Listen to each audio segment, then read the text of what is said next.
রান্নাবাটির পক্ষ থেকে সকল দর্শক বন্ধুদের স্বাগত জানিয়ে শুরু করছি আজকের রেসিপি সর্ষে দিয়ে কাতলা মাছ বা সর্ষে দিয়ে কাতলা মাছের ঝাল। এর জন্য কাতলা মাছ তো অবশ্যই লাগবে। এখানে 400 গ্রাম পরিমাণে কাতলা মাছ নিয়ে নিয়েছি। এবার কাতলা মাছের পিসগুলোর মধ্যে পরিমাণ মতো হলুদ, 1 টিস্পুন পরিমাণ মতো কাশ্মীরি রেড চিলি পাউডার, আর পরিমাণ মতো নুন, আর তার সাথে 1 চামচ মতো কাঁচা সর্ষের তেল দিয়ে এবার ভালো করে মাখিয়ে নেব। সর্ষের তেল দিয়ে মাখিয়ে নিলে তাহলে মাছটা ভাজার সময় কিন্তু খুব একটা ছিটকোয় না। এটা একটা টিপস হিসেবে কিন্তু আপনারা কাজে লাগাতে পারেন। ভালো করে মাখিয়ে নিলাম। মাখিয়ে নিয়ে একটু রেস্টে রাখলে কিন্তু খুবই ভালো হয়।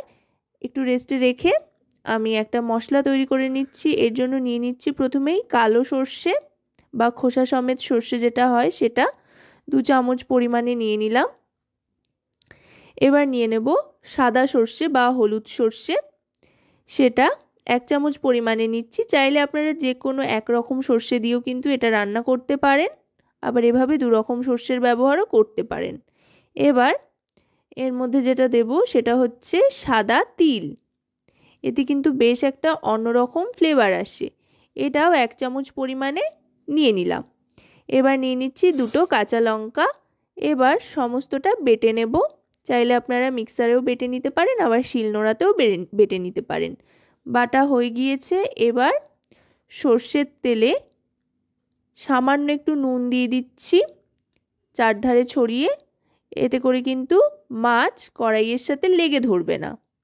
সর্ষের তেলটা গরম করে এবার মাছের পিসগুলো এক এক করে দিয়ে দিচ্ছি।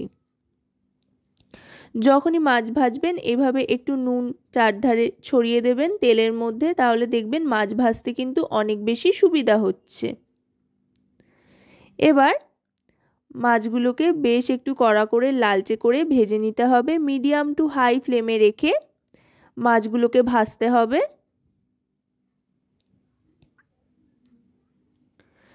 দেখুন মাছটা কিন্তু মোটামুটি ভাজা হয়ে এসছে। একটা পিঠ হয়ে গিয়েছে, উল্টে দিয়ে আরেকটা পিঠ ভালো করে ভেজে নিচ্ছি। মাছ ভাজা হয়ে গিয়েছে, এবার তুলে নিচ্ছি এক এক করে মাছগুলো। এই রেসিপিটা কিন্তু খুব কম সময়ে চটপট খুব কম উপকরণ দিয়ে হয়ে যায়।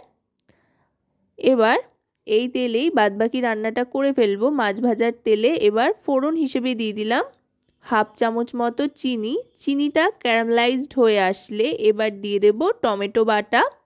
এখানে একটা মাঝারি সাইজের টমেটো বেটে নিয়েছি, সেটাই দিয়ে দিলাম। এবার গ্যাসের ফ্লেমটা একেবারে লোতে করে দিয়ে দিচ্ছি পরিমাণ মতো হলুদ গুঁড়ো। এখানে 1 টিস্পুন হলুদ গুঁড়ো দিয়ে দিয়েছি। তারপর দিয়ে দিচ্ছি Kashmiri red chili powder 1 teaspoon পরিমাণে, আর দিয়ে দিচ্ছি পরিমাণ মতো লবণ। এবার সমস্ত গুঁড়ো মশলা আর লবণের সাথে টমেটো বাটাটাকে আরও খানিকক্ষণ কষিয়ে নেব। দেখুন এবার কিন্তু টমেটো বাটার থেকে তেল ছাড়তে আরম্ভ করেছে, একটা ডার্ক কালার চলে এসছে। এবার এর মধ্যে দিয়ে দিচ্ছি সর্ষে আর তিল বাটাটা। এর মধ্যে যেহেতু কাঁচা লঙ্কার ব্যবহার করেছিলাম তাতেই কিন্তু যতটুকু ঝাল হওয়ার হয়ে যাবে। এবার সর্ষে বাটাটা দিয়ে ভালো করে মিশিয়ে নেব। এখন কিন্তু গ্যাসের ফ্লেমটা একেবারে লোতে রাখতে হবে। আশা করব রেসিপিটি আপনাদের ভালো লাগবে। যদি রেসিপিটি আপনাদের ভালো লাগে তাহলে অবশ্যই রান্নাবাটি চ্যানেলটিকে সাবস্ক্রাইব করে লাইক শেয়ার কমেন্টের মাধ্যমে আমাদের পাশে থাকবেন। আর যদি রেসিপিটি আপনারা আমাদের ফেসবুক পেজ থেকে দেখেন তাহলে অবশ্যই রান্নাবাটি ফেসবুক পেজটিকে ফলো করার অনুরোধ রইল। এবার সর্ষে বাটার বাটি ধোয়া জল একটু দিয়ে দিলাম। দিয়ে গ্যাসের ফ্লেমটা মিডিয়াম টু লোতে করে দেব ঝোলটা ফুটে ওঠার জন্য। তার আগে এবার দিয়ে দিচ্ছি কয়েকটা চেরা কাঁচা লঙ্কা। আমি এখানে 3টে মতো চেরা কাঁচা লঙ্কা দিয়ে দিলাম। চাইলে আপনারা লঙ্কাগুলো কিন্তু কুচিয়েও দিতে পারেন, আবার এভাবে চিরেও দিতে পারেন। এতে ভাতের সাথে মেখে খেতে দারুণ লাগবে। এবার ঝোলটা ফুটে উঠলে এক এক করে মাছগুলো দিয়ে দেব। যেহেতু সর্ষে বাটা দিয়ে বানানো হচ্ছে তাই কিন্তু খুব বেশি পাতলা ঝোল করছি না, একটু গা মাখা মাখা করেই করছি, একটু শুকনো শুকনো। এতে করে খেতে কিন্তু দারুণ লাগে। আর এই ঝোল খুব একটা বেশি প্রয়োজন হয় না, অল্প দিয়েই কিন্তু অনেকটা ভাত খেয়ে নেওয়া যায়। এবার মাছটা ঝোলে দিয়ে ফুটিয়ে নিয়ে গ্যাসটা অফ করে ঢাকনা চাপা দিয়ে দিলাম। 1 মিনিট মতো ঢাকনা চাপা দিয়ে রেখে আবার ঢাকনাটা সরিয়ে নিলাম। দেখুন দারুণ সুন্দর কিন্তু একটা টেক্সচার চলে এসছে, ওপরে তেল ভাসছে। এবার এটা সার্ভ করে দেব। আশা করব আজকের রেসিপিটি আপনাদের ভালো লাগবে। যদি রেসিপিটি আপনাদের ভালো লাগে তো অবশ্যই আমাকে কমেন্টের মাধ্যমে জানাবেন।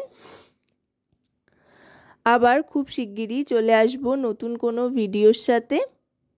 ততক্ষণ পর্যন্ত রান্নাবাটির সাথে থাকুন এবং এতক্ষণ পর্যন্ত আমাদের সাথে থাকার জন্য আপনাদেরকে অনেক অনেক ধন্যবাদ। এটা কিন্তু গরম গরম ভাতের সাথে খেতে জাস্ট অসাধারণ লাগে।